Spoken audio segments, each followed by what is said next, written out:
تو پارٹی جو یوتھ کے حوالے سے پارٹی کا کیا رول ہے اس وقت؟ میں آپ کی میں گیزر کی بات کروں اور گلگت بلتستان کو بھی آپ ٹچ دے دیں کہ پی ٹی آئی کی حکومت جب سے آئی تقریباً 1 سال سے زیادہ عرصہ یہاں پہ ہو گیا، یوتھ کے لیے کون کون سے منصوبے لایا ہے اور ابھی تک کیا ایکٹیویٹی ہو رہی ہے؟ سر میں آپ کو بتانا چاہوں گا کہ یوتھ کے لیے سب سے پہلے جو بہترین ایک پلیٹ فارم مہیا کیا گیا ہے نیوٹیک کے تھرو۔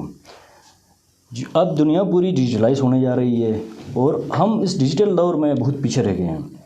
ہاں، اور پاکستان تحریک انصاف کا منشور بھی یہ ہے کہ جو ڈیجیٹلائز دور ہے، پیریڈ جو اب یہ شروع ہوا ہے، کیونکہ اور یہ پیریڈ شروع ہوا اور اس کے ساتھ ہم نے اس کو کمپیٹ کرنا ہے، تو اس لیے جو ڈیفرنٹ آپ خود دیکھ رہے ہیں نیوٹیک کے تھرو ڈیفرنٹ کورسز کروائے جا رہے ہیں، بزنس لونز دیے جا رہے ہیں۔ اسی طرح ہر قسم کے جو یوتھ کی نیڈ ہے، اس سے پہلے تو کسی نے ان پہ زور نہیں دیا، لیکن پاکستان تحریک انصاف ان پہ کام کر رہی ہے، اور جو کرتے ہوئے آپ کو نظر بھی آ رہا ہے۔ ٹھیک ہے قاری صاحب، آپ بتائیں، منصور صاحب جو کہہ رہے ہیں کہ یوتھ کے حوالے سے یہ مختلف کورسز کروا رہے ہیں، یوتھ کو لون مل رہا ہے، کیا اس وقت مل رہے ہیں اس طرح کی چیزیں؟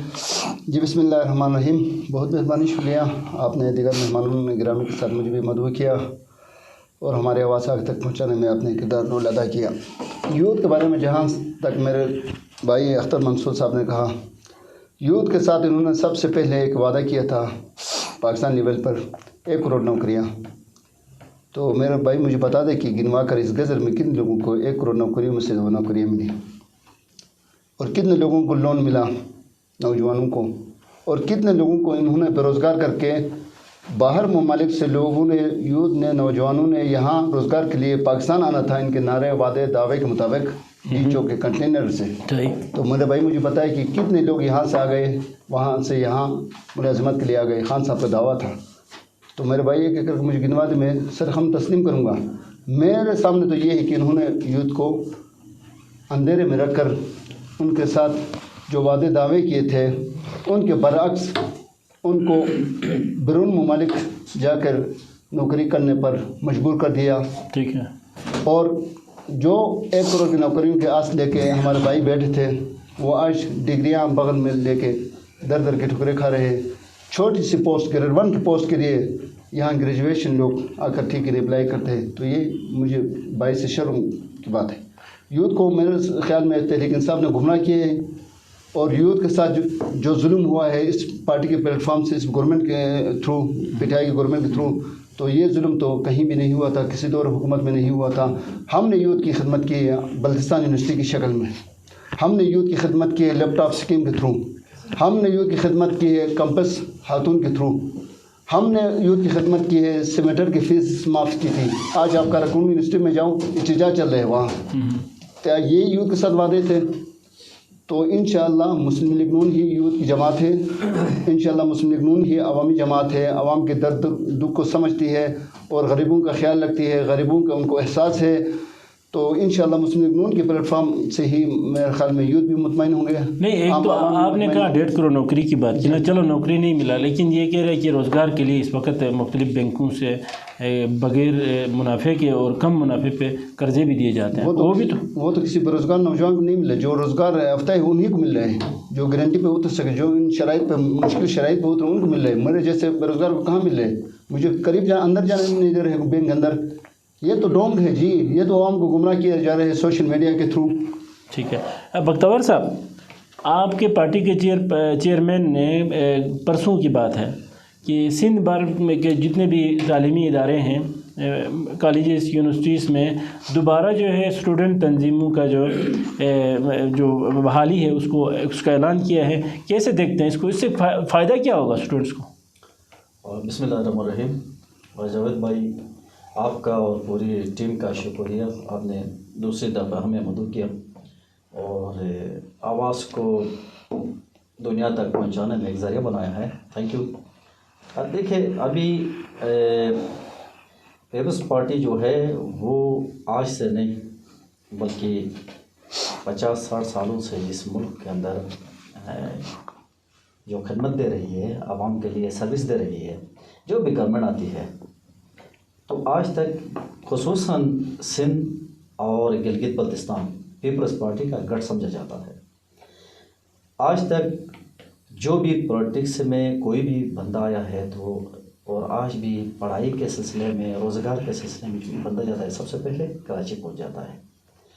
اب مجھے یہ بتائے کہ ادھر سے پنجاب بھی جانا چاہیے، KPK بھی جانا چاہیے، بلوچستان بھی جانا چاہیے تھا، آپ نے آج تک ایسا کوئی نہیں سنا ہوگا۔ ہر بندہ کراچی کی طرف کیوں جاتا ہے؟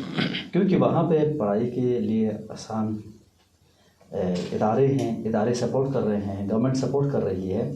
آج تک جتنے بھی پڑھے لکھے لوگ یہاں پہ آئے ہیں وہ کراچی یونیورسٹی، کراچی کے کالجوں سے، کراچی کے مختلف یونیورسٹیوں سے فارغ ہو کے ادھر آئے ہیں اور ادھر آ کے سیاست کر رہے ہیں۔ آج بلاول صاحب نے دوبارہ یونیورسٹیوں کے اندر جو سیاسی تنظیمات جو یوتھ کو انکریج کر رہا ہے، اس کا مطلب یہ ہے کہ ہمیشہ وہ ایک یوتھ کو انکریج کرنے کی کوشش کرتا ہے، کیونکہ یوتھ ہی ہوتی ہے تبدیلی کے لیے۔ آج بلاول صاحب کا جو ایجنڈا ہے اس کو لے کے دنیا مانتی ہے، خالی ہم گلگت بلتستان میں بیٹھ کے بات نہیں کر رہے ہیں، کیونکہ وہ ایک جمہوری انداز سے آگے جا رہا ہے، کیونکہ کسی حکومت کو حکومت کرنا بھی دیتا ہے تو جمہوری انداز سے کرنا دیتا ہے۔ آج آپ کو ہم یہ لکھ کے دیتے ہیں کہ کل پرسوں ہماری جو گورنمنٹ وہاں سے نکلے گی اس میں یوتھ کی کتنی تعداد وہاں پہ شامل ہوگی۔ لانگ مارچ کی بات، لانگ مارچ میں ابھی اسلام آباد میں زیادہ سے 8 تاریخ تک 8 مارچ تک ہماری پارٹی اسلام آباد پہنچے گی۔ یہ تو ہم دعوے سے کہہ رہے ہیں، مارچ میں تو سسٹم چینج ہونا ہے، چینج ہونے کا ابھی تک تو ہم کس طرح ہوگا؟ ابھی دیکھیں پاکستان کے اندر اس وقت میں آپ کو ابھی اپنے موقف سے تھوڑا سا ہٹ بھی رہا ہوں، پاکستان کے اندر لوگ خودکشیوں پہ اتر آئے ہیں، خودکشیاں کر رہے ہیں اس وقت، اپنے بچوں کو لے کے آگے دریاؤں میں یا ٹرین کے نیچے لڑنے تک مجبور ہو گئے ہیں۔ ابھی عجیب سے کیفیت سے لوگ گزر، مہنگائی کی وجہ سے، مہنگائی، لوگ شاید اسی تقریر کو دیکھ کے، عمران خان کی تقریر کو دیکھ کے اتنی یوتھ جذباتی ہو گئی تھی، شاید ہمیں کوئی نئی دنیا میں داخل کروا رہا ہے۔ تو آج بار بار وہ کہہ رہا تھا کہ میں آپ کو رلاؤں گا، یہی بات بار بار ریپیٹ کر رہا تھا۔ اس نے ہم سب کو رلایا، اس کو کسی نے نہیں رلایا۔ کس کو رلایا، کس کو بند کیا، کس سے پیسے نکالا؟ پیسے اسی غریب سے ہی نکالا ہے، مہنگائی کر کے اسی کو ہی جہنم میں ڈالا ہے۔ آج ہر غریب روڈ پہ آنے کے لیے تیار ہے۔ ابھی میں اپنے ضلع کی مثال لیتا ہوں، بھائی منصور بھائی نے کہا نیوٹیک کا تو یہاں پہ آپ کو بھی بتایا، آپ سب صافی ہے، پچھلے 3 سالوں سے یہاں پہ لوگوں کو گمراہ کیا جا رہا ہے، دستکاری کے طور پہ اور مختلف ایجوکیشنل سے لے کے یہاں پہ کمپیوٹر کورسز سے لے کے منتھلی جو وظیفہ دیا جاتا تھا 3000، ان سے پوچھنا وہ وظیفہ کدھر ہے جو پہلے ملتا؟ لوگوں کو دھوکہ ہی دھوکہ ہے۔ حکومت آنے سے پہلے میں نے وہ اسٹیٹس چلایا تھا، عمران خان کی یا تحریک انصاف کی گورنمنٹ آئے گی تو مارکیٹ سے ریلیکسین غائب ہو جائے گی، کیونکہ آگے تو مشکل ہی وقت میں ہم نے داخل ہونا تھا۔ ابھی آپ دیکھ رہے ہیں کہ ہر بندہ ریلیکسین سے بھی آگے کیا ہے، اب کس طرح وہ سکون ڈھونڈا، کہاں جائے گا؟ نہیں، جب مہنگائی کی چکی میں آج وہی نوجوان پس رہا ہے، ڈگریاں لے کے گھروں میں بیٹھے ہوئے ہیں، خودکشیاں کر رہے ہیں۔ کون سی نوکریاں ہیں مجھے بتاؤ، کون سی ڈپارٹمنٹ میں یا کون سا ایسا پلیٹ فارم ہے جو وہاں بیٹھ کے یوتھ کو جو انکریج کر رہے ہیں؟ آج تو یوتھ فرسٹریشن ہو گئی ہے، اسی کی وجہ سے مختلف نشیوں میں سمجھ لو کہ یوتھ شامل ہو رہے ہیں، کیونکہ اب فرسٹریشن کم کرنے کے لیے ظاہری بات ہے کوئی نہ کوئی راستہ اپناتے ہیں، ڈگریاں لے کے جیب میں لے کے نہیں پھرنا ہے۔ اب ایک غریب والد اپنے بچے کو پڑھاتا ہے، پڑھانے کے بعد لاسٹ میں جا کے ڈگری کو جیب میں رکھنے کے لیے نہیں پڑھایا تھا۔ کیوں منصور صاحب؟ منصور صاحب، بختیور صاحب جو کہہ رہے ہیں کہ آپ تو کہہ رہے تھے کہ نوجوانوں کے لیے وزیر اعظم نے یہ کیا وہ کیا، اب یا بختیور صاحب کہہ رہے ہیں کہ نوجوان جو ہے نا وہ اتنے فرسٹریٹ ہوئے کہ وہ منشیات کے پیچھے پڑے ہیں تاکہ وہ اپنی جو ٹینشن ہے اس کو کم کر سکیں۔ دیکھیں سر، جو بختیور صاحب جو کہہ رہے ہیں کہ اس کی میں نے پوری بات سنی، جو یہ جمہوریت کی بات کر رہے ہیں، لانگ مارچ کی بات کر رہے ہیں، اور جو بقول بختیور صاحب کی انہوں نے کہا کہ یہ پاکستان کو جہنم بنا کے رکھا، تو سب سے پہلے تو میں یہ بتانا چاہوں گا کہ سب سے پہلے یہ اپنی پارٹی کو دیکھیں، یہ کس اینگل سے ڈیموکریٹک آپ کو نظر آ رہی ہے۔ یہ ایک لمیٹڈ کمپنی ہے جو چلاتے آ رہے ہیں۔ اس کے بعد میرے بھائی نے کہا کہ لانگ مارچ ہو رہا ہے، کتنی یوتھ آ رہی ہے، وہ تو ہم دیکھ رہے ہیں، انہوں نے خود آفر دیا ہے، اپنے ایک ٹکٹ ہولڈر کو انہوں نے کہا ہے کہ اپنے ساتھ 100 بندوں کو لے کے آنا ہے اور ان کو کھانا کھلانا ہے، کھانا کھلانے کی ذمہ داری بھی ان کی ہے۔ وہ تو دھرنے میں آپ بھی کر رہے تھے سر میری بات سن لے، دھرنے میں ہم بھی گئے ہیں لیکن ہم اپنے پیسوں سے گئے ہیں. آج تک ہمیں پارٹی نے کوئی پیسہ نہیں دیا. ٹھیک ہے. تو ان کا یہ پرانا وتیرہ ہے. یہ بریانی سینٹر جو کھل گئی ہے، لنگر خانے ہیں نا، میری بات سن، لنگر کھانا وہ تو ابھی بنے نا، اس وقت نہیں تھے سر. وہ آپ کے لیے بھی ہیں، آپ بے فکر رہیں، آپ کے دوست بھی وہاں جاتے ہیں. کچھ عرصے بعد آپ کو شہباز شریف کو بھی لنگر کھانے کی بڑی ضرورت پڑے گی. تو جو میرے بھائی نے کہا کہ یہ ایک پاکستان کو جہنم بنا کے رکھا ہے، تو ان باتیں بتانے میں بڑی آسانی ہوتی ہے، لیکن اس کے ایک بیک گراؤنڈ ہوتا ہے، ایک بیک گراؤنڈ کے پیچھے جانا پڑتا ہے. تو سب سے پہلے اب ہم بات کریں، مہنگائی ہوئی ہے، ڈیفینیٹلی مہنگائی ہوئی ہے، اس کا احساس ہمیں بھی ہے.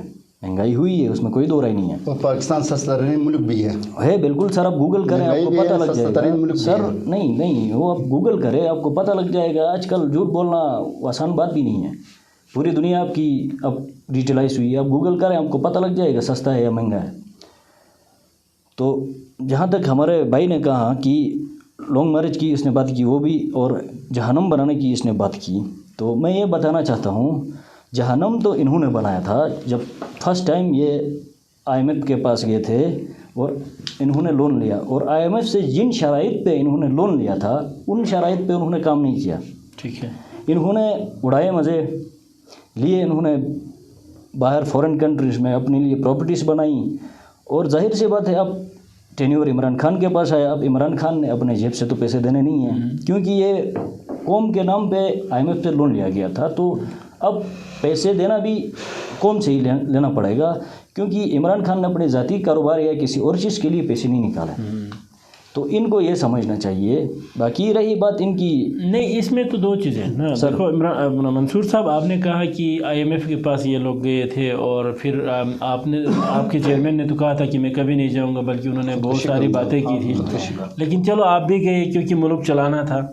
لیکن وہاں جانے کے باوجود بھی ملک میں جو مہنگائی کا جو طوفان ہے، تو اس سے لوگ پریشان، اور اوپر سے زکوٰۃ و چندس خیرات بھی ہے. ظاہر بات ہے. ایک بات تو یہ ہے نا جاوید بھائی، دیکھیں اب یا تو پہلے حکومت ابھی خود کہہ رہا ہے، میں نے نہیں کہا ہے، وہ بار بار میڈیا پہ آتی ہے، حکومت چلانے کے لیے پہلے تجربہ کار بندوں کو آنا چاہیے، کیونکہ ہمارے پاس تجربہ نہیں تھی. باتیں کرنا تو الگ ہیں. یہ تو کہہ رہا تھا کہ میں IMF کے پاس جانے سے خودکشی کرنا میں بہتر سمجھتا ہوں، میں کسی کے سامنے بھیک نہیں مانگوں گا. کہاں نہیں کیا. یا تو وہی باتیں کرنے کے بعد پھر کم از کم یا تو اپنے موقف پر ڈٹنا چاہیے. اور اس وقت کہہ رہا تھا میں زرداری کو جیل میں ڈالوں گا، نواز شریف کو جیل میں. کس کو جیل میں ڈال کے کیا نکالا ہے تو اسی غریب سے ہی نکالا ہے آپ نے، اسی کی جان آپ نے قبض کی ہے. ٹھیک ہے. ابھی وہ آگے نہیں بڑھ سکتا ہے. اب ان کے پاس کوئی راستے نہیں ہے، نہ کوئی ان کے ساتھ کوئی یوتھ ہے، نہ ان کے ساتھ کوئی پبلک ہے. ابھی دعائیں کر رہے ہیں قوم کی یہ کب جائے گا. یہ اتنی مجبور ہے. ہم اپنی مثال لے رہے ہیں نا. ابھی یہاں پہ ایک چیز جو ہم 100 روپے کی لے رہے تھے آج 1000 تک پہنچا ہے. غریب کو باہر مزدوری نہیں مل رہی ہے. شام کو ابھی کوئی تنخواہ دار تو چھوڑو، چلو 30,000 تنخواہ لینے والا آج پریشان ہے کہ گھر وہ تقریباً 60,000 تک جاتا ہے. ایک مزدور کو مزدوری نہیں مل رہی ہے. پیپلز پارٹی اور نون لیگ کے دور میں آپ خود دیکھیں یہاں پہ مزدور کو مزدوری مل رہی تھی. 70% اس وقت مزدور ہیں، دن کو کما کے کھانے والے. 30% گورنمنٹ ملازم ہیں. گورنمنٹ ملازم 30% گورنمنٹ ملازم ہیں تو بھی روزگار بیچارے اس وقت پھر رہے تھے کہ ان کو روزگار نہیں مل رہا تھا. تو ابھی شام کو آ کے اپنے بچوں کے سامنے کیا کرنی ہے، وہ والد کیا کرے گا؟ خالی باتیں سنے گا، اوپر بیٹھ کے وہ دن بھر وہ اپنا جو وہ ہے بڑا سے وہ صرف چینل پہ آ کے نکال رہا ہے اور کہہ رہا ہے کہ میں مجبور ہوں، گورنمنٹ نہیں چلا سکتا، میں مہنگائی ہوئی ہے. یار اس لیے تو آپ سے گورنمنٹ نہیں چلایا جاتا ہے. خدا کے لیے اس قوم سے بھی میری گزارش ہوگی کہ اس کے حکومت جانے کی دعائیں کریں، کیونکہ آگے ہم نے مزید جا کے ڈوبنا ہے. کہ گورنمنٹ چلانے ایک بڑا سا گھر، میں آپ چھوٹا سا مثال دیتا ہوں، ایک بڑا سا گھر ایک غریب کے ہاتھ میں دے دو، وہ گھر نہیں چلا سکتے کیونکہ اس کے اندر جو اخراجات ہیں وہ پورا نہیں کر سکتا. منصور صاحب ایک جو بختاور کہہ رہا ہے نا، اس کے علاوہ بھی لوگ یہ کمپلین کر رہے ہیں کہ ڈیولپمنٹ سیکٹر میں ابھی تک کوئی پروجیکٹ نظر نہیں آ رہا ہے یہاں پہ. اس کی کیا وجہ ہے؟ کیونکہ نون لیگ کے دور میں مختلف RCC بریجز بنے، سڑکیں بنے، ہاسپٹلز بنے، پیپلز پارٹی کے دور میں بقول ان کے، اور یہ واقعی بھی ہوا ہے کہ ہزاروں نوکریاں ملے گلگت بلتستان میں، اور پھر اس کے حوالے سے آپ کے لوگ کہہ رہے ہیں کہ وہ نوکریاں تو بک رہی تھی، تو چلو جیسے بھی تھی نوکری تو مل رہی تھی، لیکن ابھی ڈیولپمنٹ سیکٹر کی طرف ہم دیکھتے ہیں تو یہاں کے عوام جو ہے کافی مایوس کن ہے کہ ابھی تک کوئی میگا منصوبہ جو ہے نا گزر میں شروع نہیں ہو رہا. اس کی کیا وجہ ہے؟ سر بیسیکلی میں آپ کو بتانا چاہتا ہوں کہ ڈیولپمنٹ جو ہماری ADPs تھی انشاءاللہ یہ 10 دن بعد جو ADPs ہے وہ بھی انشاءاللہ ان کی بھی اپروول ہو جائے گی اور ٹینڈر کے لیے بھی آ جائیں گی. اب میں یہ بتانا چاہتا ہوں کہ جو ہمارے حلقے میں سر ایک منٹ نہیں ابھی نئی ADP کی بات کریں سر. جو ابھی ریسنٹلی جو مڈل سکولز تھی، پرائمری سکول تھی، ان کی اپ گریڈیشن ہو گئی ہے، ان کے ٹینڈرز ہوئے ہیں. دھیرے دھیرے یہ کام سر محکمہ نہیں ہے، محکمے کو اب جو ڈپارٹمنٹل بجٹ تھا وہ ختم کر کے سر ایک منٹ میری بات تو سن لو. یہ تو جو آپ کا ڈپارٹمنٹل بجٹ تھا وہ ختم کر کے اب MLA کے حوالہ کر دیا گیا ہے، تو یہ یہیں سے ہی ہو رہے ہیں. اور کچھ دن بعد انشاءاللہ یہ ہماری جو 88 کروڑ کی صرف ہم نے لنک روڈز ہم نے رکھا ہے، ان کی بھی انشاءاللہ کچھ دن بعد ٹینڈر ہوگا. 88 کروڑ گزر سر گزر میں اپنے حلقہ 2 میں. تو اس کے علاوہ باقی یہ ہے کہ ان بھائیوں کی جو ہمیشہ یہ ہر چیز میں جلد بازی کر دیتے ہیں، ایک دم یہ شور شرابہ کر دیتے ہیں. جو ہی ہمارا کام جب ہمارا کام سامنے آتا ہے تو اس کے بعد ان کی خاموشی قابل دید ہوتی ہے. تو منصور صاحب گنڈاپور صاحب کے وعدے بھی سر وہ ایک وعدہ ایک دعویٰ کے حساب ویسے ایک بات منصور صاحب ویسے ایک بات گنڈاپور صاحب کے جو اعلانات تھے سنگل نالے کے لیے اس نے 14 کلومیٹر روڈ دیا تھا. آپ کا اپنا گاؤں ہے جی بالکل. گجر میں کوئی 7 کالجوں کے لیے کالجوں کا اعلان کیا تھا، وہ کیا تھا؟ وہ آپ کی پارٹی کا ایک منشور تھا. میں آپ کو بتاتا ہوں سر، میں بتاتا ہوں گنڈاپور صاحب نے جو بھی کہا ہے انشاءاللہ یہ پورے ہوں گے. اچھا اس 5 سال میں ہوں گے بالکل، جس طرح پاکستان بالکل پورے ہوں گے، بالکل پورے ہوں گے، بالکل پورے ہوں گے. اس میں سب سے پہلے کالج اور سکولز کی بات آئی تھی، ریسنٹلی ٹینڈر ہوا سر. اب سکولوں کا ہاں ہو گیا، آپ خود اس کے آئی وٹنس ہیں. اس کے علاوہ انشاءاللہ جو ہمارے دوست بتا رہے ہیں کہ بے روزگاری ہے آگے پیچھے یہ چیزیں، تو بے روزگاری کے حوالے سے جو ابھی 4000 کی جو کریشن ہوئی ہے جابس کی، انشاءاللہ وہ ہم نہ ہی 3 لاکھ پہ بیچیں گے نہ ہی 5 لاکھ پہ بیچیں گے. ٹھیک ہے، میرٹ پہ ہوگا. اور ریسنٹلی جو پولیس ڈپارٹمنٹ میں آپ کو میرٹ آپ کو نظر آیا ہوگا، مجھے امید ہے ان بھائیوں کو بھی نظر آیا ہوگا کیونکہ انہوں نے کبھی میرٹ دیکھا نہیں. سر میں نے آپ کی بات انٹرپٹ نہیں کی سر. سر میری بات پوری کروائیں. پھر اس کے بعد سر اب ہم یہ اور ڈفرینٹ ابھی آن گوئنگ جو ہمارے پروجیکٹس ہیں سر، اس میں سنگل میں ہماری ایک ووکیشنل سینٹر ہے، ٹھیک ہے، 1 کروڑ کی، گاکوچ میں ہے، دماس میں ہے، اسی طرح گوپیس فنڈر میں بھی ہم نے رکھا ہوا ہے. 5 کروڑ کے صرف آپ کے ووکیشنل سینٹرس ہیں جہاں سے ہماری مائیں بہنیں جو ہے وہ ہنر سیکھیں گی اسکل ڈیولپمنٹ کے لیے. اس کے علاوہ ڈفرینٹ اور میگا پروجیکٹس ہیں جہاں گاکوچ میں پانی کا مسئلہ ہے، کھٹولکی میں مسئلہ ہے، دماس میں مسئلہ ہے، اپر گاکوچ میں ہے سر. 5 کروڑ کی ADPs وہاں رکھی گئی ہیں اپر گاکوچ میں ہر جگہ سر، جو پانی کا جہاں ایشو ہے. تو ان کو یہ دھیرے دھیرے کام ہوتا نظر آئے گا. اس کے بعد پھر دیکھا جائے گا. باقی ہمارے دوست ایک بات تو منصور صاحب صحیح کہہ رہے ہیں نا، ابھی 1 سال ہو رہا ہے نا، 4 سال سر یہ تو 30-40 سال سے یہ اپنی سر میری بات سر میری بات پوری کرائیں. میری بات سنیں سر.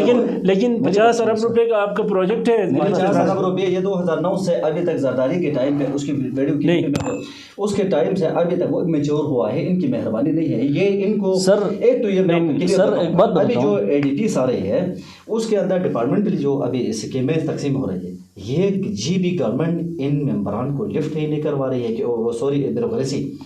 یہاں پہ اب دیکھیں ان کی بے بسی دیکھیں، ان کے ممبروں کی بے بسی دیکھیں. یہ بلواتے ہیں تو کوئی سیکورٹی نہیں، لیکن ایسا تو نہیں ہے. اسکیم تو MNA دیتا ہے، وہ MNA صرف اپنے 5 کروڑ سر ان کو پڑھنے کی ضرورت ہے. پہلے یہ ذرا چلو 1 سال 1.5 سال گزر گیا، 5 کروڑ کے ADP میں 10 روپے کروڑ میں دکھایا نہ کہیں پہ بھی. باتیں تو پہلے سے ہی ہو رہی. 373 ارب بھی آئے تھے، ہم سوئٹزرلینڈ سے بھی آگے گئے تھے. کہاں ہے رات کو ہم سوچ کے سو رہے تھے یار صبح اٹھ کے ہم ابھی تو ارب پتی بنیں گے, یہاں پہ ٹورسٹ آئیں گے, لوگ یہاں پہ جگہ نہیں ہوگی. 373 ارب میں سے 1.5 سال تک انہوں نے گیزر 0% نظر دیا ہے. ان کے ممبران کو چاہیے تھا کہ جی بی اسمبلی میں گیزر کو نظر انداز کیوں کیے تھے, ان کو چاہیے تھا وہ آواز اٹھانا چاہیے. قاری صاحب کچھ کہنا چاہ رہے ہیں؟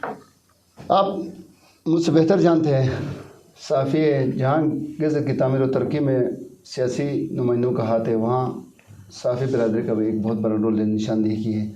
آپ خود شاہد ہو کہ جتنے ترقی پاکستان مسلم لیگ نون کے دور حکومت میں پورے اپنے ضلع میں نہیں بلکہ پورے گلگت بلتستان میں یہ دعویٰ کروں گا, اور میرے دائیں بائیں میرے دوست بیٹھے یہ بھی تسلیم کریں گے, جو تعمیر و ترقی مسلم لیگ نون کے دور میں ہوا اس کی نظیر 74 سال میں نہیں ہوئی تھی, جس کا آپ شاہد ہو, جس کا میرا دوست بھی اقرار کریں گے, تسلیم کریں گے. اور اس کے بعد ہم نے الحمدللہ گلگت بلتستان میں امن بحال کیا. اس سے پہلے آپ دنگل فساد آپ دیکھ رہے تھے, 3 بجے آپ کا گلگت گڑی باغ ٹھیک سناٹے کا شکل اختیار کر جاتا تھا. ہم نے الحمدللہ امن بحال کی. تو پاکستان مسلم لیگ نون عوامی جماعت ہے, ہم نے پاکستان میں بھی ڈیلیور کیا ہے, ہم نے گلگت بلتستان میں بھی کر کے دکھائی. یہ لوگ تو کہہ رہے ہم کریں گے, ہم نے تو کر کے دیا ہے, گراؤنڈ میں دکھا دیا ہے, ٹرین پٹری پہ چل رہی ہے, یہ لوگ کر رہے ہیں, یہ کریں, ہم نے کر کے دکھایا. تو ان سے کچھ بھی نہیں ہونا ہے. قاری صاحب کے اس کا بھی میں جواب دوں گا. قاری صاحب آپ ایک غلط فہمی میں نہ رہے, گیزر میں ہم امن کے ساتھ رہے ہیں تو ہم خود امن سے بیٹھے ہوئے, امن کے ساتھ بیٹھے ہوئے, نہ کسی امن کمیٹی کی عزت میں ہم امن کے ساتھ ہیں, نہ کسی شخصیت کی امن کے ساتھ. ہم خود امن کی بات کر رہے ہیں تو ہم خود امن کے ساتھ بیٹھے ہوئے ہیں. جی بی کو ہم مثال دے رہے ہیں گیزر سے. لیکن الحمدللہ پچھلے کئی سالوں سے 2009 کے بعد جب مساجد بورڈ بنا اور پیپلز پارٹی کے دور سے یہ ایک انیشیٹو لیا گیا تھا, نون لیگ کے دور میں بعد میں اس کو امپلیمنٹ کیا. جمہوری انداز تھا, ابھی لوگ آ کے کوشش کر رہے تھے, جمہوریت سے ہی امن آئی ہے. دیکھو جب تک گلگت بلتستان میں مذہب سٹرونگ تھا تو یہ مسائل تھے. نہیں مذہب تو آج بھی وہی مذہب نہیں, بائی کو مذہب پہ اس کو ڈاؤٹ ہے. سیاسی جماعتیں گلگت بلتستان میں مضبوط ہو گئے تو مسجد اور امام گاہوں جماعت خانون سے جب یہ سیاست باہر نکلی تب جا کر گلگت بلتستان میں امن بھی بحال ہوا, تعمیر و ترقی. نہیں تو آپ کا کہنا آج کل گلگت بلتستان کی جو سیاست ہے وہ مذہبی سیاست سے بالکل دور ہے. نہیں ہے, آپ مطمئن ہیں؟ 100% نہیں. ٹھیک ہے منصور صاحب. سر میں یہ بتانا چاہ رہا تھا کہ جو میرے بھائی نے کہا کہ یہ زرداری صاحب کی ویڈیوز اس پہ ایکسپریس وے پہ ہیں, تو میں آپ کو یہ بتانا چاہتا ہوں جو ہمارے ڈپٹی اسپیکر نذیر صاحب ہیں ان کو ٹکٹ بھی اسی ایکسپریس وے کی وجہ سے دیا گیا تھا. اس کی ریزن یہ ہے, ٹکٹ اپلائی ہم نے بھی کی تھی. تو نذیر ایڈوکیٹ صاحب نے جو ہمارے ڈپٹی اسپیکر ہیں جی بی اسمبلی کے, اس نے پورا ایک پیپر ورک کر کے وہ انٹرویو کے لیے آئے تھے ٹکٹ کے. وہاں پہ اس نے پورا اپنا پیپر ورک دکھایا تھا ایکسپریس وے کے حوالے سے. یہ جو باتیں کر رہے ہیں کہ ہم نے کیا ہے, کوئی بول رہا ہے ہم نے کیا ہے, آپ نے تو کچھ بھی نہیں کیا. آپ نے کیا ہے تو اے ڈی پی جو آپ کی اے ڈی پی تھی اس سے آپ نے, ایک منٹ سر, وہاں سے وہ اے ڈی پی کے پیسوں سے آپ نے سرکاری جاب خرید کے لا کے یہاں کے بھیج دیا. اس وقت کوئی اے ڈی پی 1 روپیہ نہیں لگی. اس کے بعد پھر میرے اس دوست نے کہا کہ ہم نے گیزر کو مالا مال کر دیا ہے اپنے دور حکومت میں, سوائے کلوٹوں کے سپلائی کلوٹ ہے. ایک منٹ سر, یہ سیلفی ایک منٹ سر, جو یونیورسٹی کیمپس کلوٹ ہے سر. ایک منٹ, یونیورسٹی کیمپس میں تو خیر آپ لوگ کریڈٹ لینا چاہو گے تو وہ تو پوسیبل ہم نے دیا ہے کریڈٹ. بالکل سر, بالکل جو آپ نے کیا ہے وہ عوام نے اس لیے آپ کو ریجیکٹ نہیں کیا ہے. سر میری بات کو انٹرپٹ کر رہے ہیں آپ لوگ. آپ حقائق کو مسئلہ کر رہے ہیں, میں کوئی مسئلہ, آپ کے پاس دینے کو کچھ ہے نہیں. آپ ٹماٹر کے بھاؤ تسلیم کر, آپ کیمرامین کو لے کر باہر جائیں, منصور صاحب کو لے کر, جو اس کو ٹماٹر تو ہمارے بتایا سر. پروگرام کا وقت ختم ہو رہے ہیں, پروگرام کا وقت ختم. اگلے پروگرام میں ہم آپ سب کو بلائیں گے.